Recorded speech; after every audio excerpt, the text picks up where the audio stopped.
अस्सलाम वालेकुम। आज हमारा जो पीएससी का लेक्चर है वो है टॉपिक है पेज फॉल्ट्स और segment faults. Page faults occur when a process reference an address on a page that is not in memory.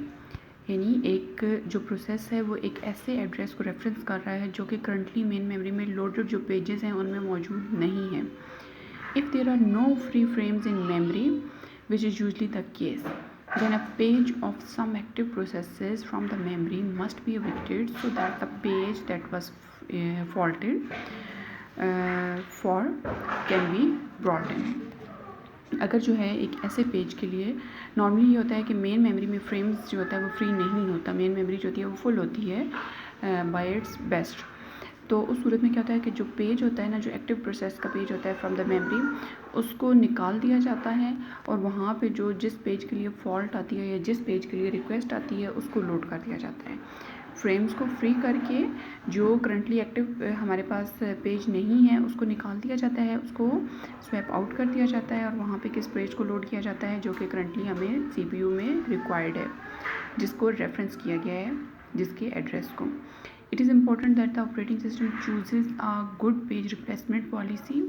If a page is evicted just before, it will be needed again. तो अब अगर जो operating system है उसको कोई ना कोई जो है वो पेज रिप्लेसमेंट पॉलिसी यूज़ करनी होगी, कोई ना कोई एल्गोरिदम यूज़ करना होगा।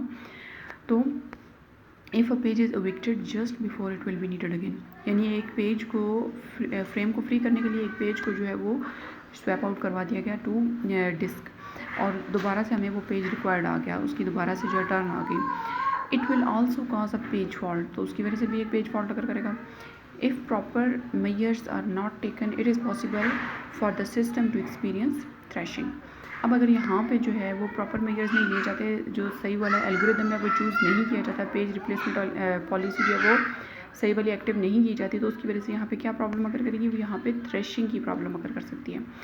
थ्रेशिंग में क्या होता है कि जो प्रोसेसेस होते हैं उनका ज़्यादा टाइम कहाँ पे वेस्ट हो जाता है, किसी प्रोसेस को लोड करने में या किसी प्रोसेस को जो है वापस बैक करने में, यानी आने जाने में जो प्रोसेस का स्वैप इन स्वैप आउट में टाइम वेस्ट हो जाएगा, हालांकि उसी प्रोसेस ने के उस पेज ने जो है वो दोबारा से यूज़ होना था।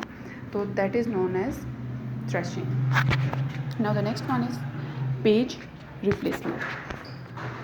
इन a multi programming environment almost all programs use probably half of their size।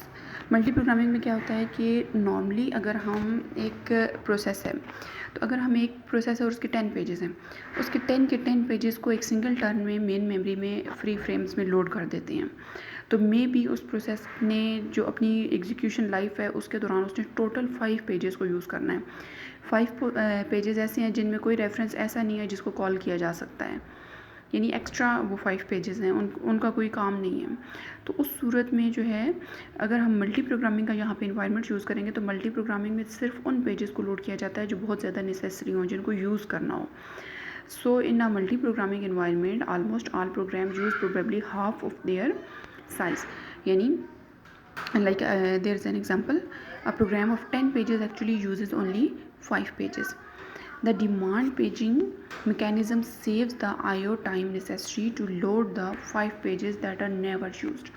तो डिमांड पेजिंग यहाँ पे क्या करती है कि वो सिर्फ उन पेजेस की डिमांड करती है और सिर्फ उन पेजेस को लोड किया जाता है मेन मेमोरी में जिनकी जो एग्जीक्यूशन में रिक्वायर्ड हैं या जिनके एड्रेसेस को रेफरेंस किया जाता है। In this case the degree of multi programming should be increased. तो इस तरह मल्टी प्रोग्रामिंग के थ्रू जो है ज़्यादा प्रोसेसेस को मेन मेमोरी में लोड किया जा सकता है और जो एक प्रोसेस है जिसके हमने जो पार्ट्स यूज़ नहीं करे तो उनको अननेसेसरी तौर पर लोड नहीं किया जाएगा। तो इस तरह मल्टी प्रोग्रामिंग जो है वो that should be increased. Increasing the degree of multi programming may lead to the situation where over allocation memory could occur। अब जो है जब मल्टी प्रोग्रामिंग इंक्रीज़ होगी तो उससे क्या होगा कि एक ऐसी सिचुएशन आएगी जहाँ पे मेन मेमोरी की जो एलोकेशन है वो ज़्यादा हो जाएगी, वो इंक्रीज़ हो जाएगी, यानी मेन मेमोरी की यूटिलाइजेशन जो है उसको ऑप्टिमाइज किया जाएगा, मैक्सिमम यूज़ किया जाएगा। If a page fault occurs the operating system checks the internal page table.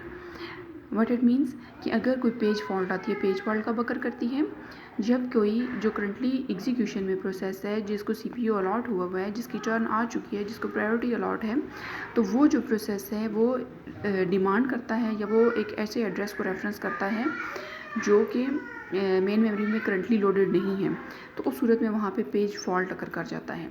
जब मेन मेमोरी में लोड नहीं है तो पेज फॉल्ट अकर किया, तो उस सूरत में क्या करेगा, the operating system checks the internal page table. अब ऑपरेटिंग सिस्टम पेज टेबल में उस पेज फॉल्ट वाले पेज की एंट्री को चेक करेगा। It determines where the desired page is on the disk but finds no more free frames for these required pages. अब operating system क्या करेगा कि वो पेज टेबल में एक तो चेक करेगा उसको, और फिर ये बताएगा कि ये जो डिजायर्ड पेज है ये तो डिस्क पे है ही नहीं, और फिर दूसरा ये कि मेरे पास तो उसके लिए फ्रेम ही नहीं है, फ्री फ्रेम ही नहीं है, these page require to be swapped in. तो फिर यानी इस पेज को अगर मैं स्वैप इन करके लाता हूँ तो मेरे पास फ्री फ्रेम ही नहीं है। The operating system has some options to solve this problem. Now what are the options? First one is either it terminates the user program immediately, यानी फर्स्ट केस क्या है कि जिस प्रोसेस ने, जिस प्रोग्राम ने रिक्वेस्ट भेजी एक ऐसे पेज के लिए जिसकी वजह से पेज फॉल्ट कर गया क्योंकि वो मेमोरी में था ही नहीं, तो उस पूरे प्रोग्राम को या तो इमीडिएटली जो है वो टर्मिनेट कर दो, उस प्रोग्राम को ख़त्म कर दो। The first solution. Now the second one is it swaps out one program and frees all its frames. It reduces the degree of multi programming. Second case क्या है कि ये जो है वो स्वैप आउट कर देगा किसी ऐसे प्रोग्राम को और उसके फ्रेम्स को फ्री कर देगा जो कि करंटली भी यूज़ नहीं हो रहा। लेकिन जब आप मल्टी प्रोग्रामिंग का कॉन्सेप्ट यूज़ करते हो, हमने बेसिकली फोकस करना है कि मल्टी प्रोग्रामिंग को मैक्सिमाइज़ करना है, डिग्री ऑफ मल्टी प्रोग्रामिंग को मैक्सिमाइज़ करना है। तो अब अगर एक एक्स्ट्रा जो हमारे पास प्रोग्राम है उसको हम अनलोड कर देते हैं मेन मेमोरी से, मे बी उसकी अभी टर्न आने वाली हो, तो उस सूरत में it reduces the degree of multi programming. Now page replacement is another possibility in this situation. तो उस सूरत में पेजेस को रिप्लेस कर दो, प्रोग्राम को रिप्लेस ना करो बल्कि पेजेस को रिप्लेस कर दो। It frees one frame that is not currently used. अब एक ऐसा प्रोग्राम जिसको हम कम्प्लीटली जो है वो स्वैप आउट नहीं करेंगे, हम प्रोग्राम को वहाँ से नहीं ख़त्म करेंगे, हम बल्कि किसी भी प्रोग्राम का कोई ऐसा फ्री फ्रेम या कोई ऐसा उसका पोर्शन या ऐसा कोई एक्स्ट्रा उसका जो है वो फ्रेम देखेंगे जो अभी करंटली एग्जीक्यूट नहीं होना, तो उस फ्रेम को जो है वो खाली किया जाएगा, उस फ्रेम के कंटेंट्स को स्वैप आउट कर दिया जाएगा। It frees up frames that is not currently used. It writes the contents of the frame to the disk and changes the page table to indicate that this page is no longer in memory.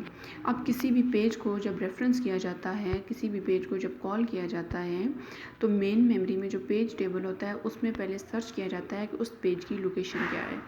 अब अगर किसी frame को हम free करने के लिए किसी भी प्रोग्राम का कोई पेज है तो उसको अनलोड कर देते हैं मेन मेमोरी से, उसको स्वैप आउट कर देते हैं, तो फिर चीज़ भी नेसेसरी है कि पेज टेबल में उस चीज़ को अपडेट कर दिया जाए कि अभी करंटली ये वाला पेज जो है यहाँ पे मौजूद नहीं है। The free frame can now be use to hold the page for which the program faulted. अब फ्री जो जिस फ्रेम को फ्री किया था, जहाँ से जो है वो किसी भी प्रोग्राम के पेज को निकाला था, तो उस फ्री फ्रेम में अब हम वो वाला पेज डाल देंगे जिस पेज की वजह से हमारे पास पेज फॉल्ट आया, जिस पेज की वजह से हमने एक्स्ट्रा जो पेजेस थे उनको स्वैप आउट किया, तो उस पेज को लोड कर दिया जाएगा उस फ्री फ्रेम में। The page fault processing procedure can be modified to include the page replacement mechanism. अब जो पेज फॉल्ट है, ये प्रोसेसिंग प्रोसीजर है, ये किस चीज़ को मॉडिफाई करेगा, ये पेज रिप्लेसमेंट मैकेनिज्म को यहाँ पे लाएगा, यानी पेज फॉल्ट आती है तो आप पेज को रिप्लेस कर दो। अब इसके कुछ पॉइंट्स हैं। The first one is find the location of the desired page on the disk. सबसे पहले आप डिस्क पे चेक करोगे कि जो पेज अभी मुझे रिक्वायर्ड है, जो पेज जो है CPU ने करंटली एग्जीक्यूट करना है, तो क्या वो पेज जो है वो डिस्क के ऊपर मौजूद है, वो मेन मेमोरी में मौजूद है।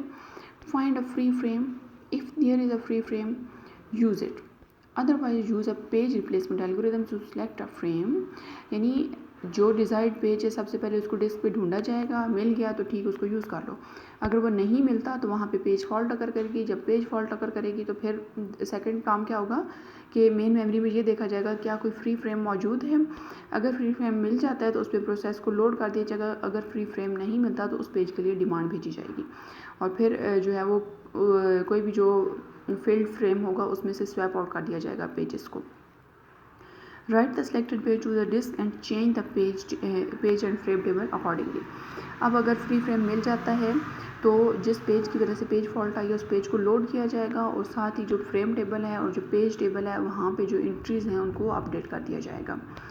Third one is read the desired page into the newly free frame, change the page and frame table, यानी उस पेज को रीड किया जाएगा। रीड अप उसको कौन करेगा, CPU एग्जीक्यूशन के लिए उस जो पेज लोड हुआ है उसको रीड करेगा, उसको एग्जीक्यूट करेगा, जो भी उस पर प्रोसेसिंग करनी है वो करेगा और फिर जो है वो लास्ट में जाके जो है पेज टेबल को और फ्रेम टेबल को अपडेट कर देगा।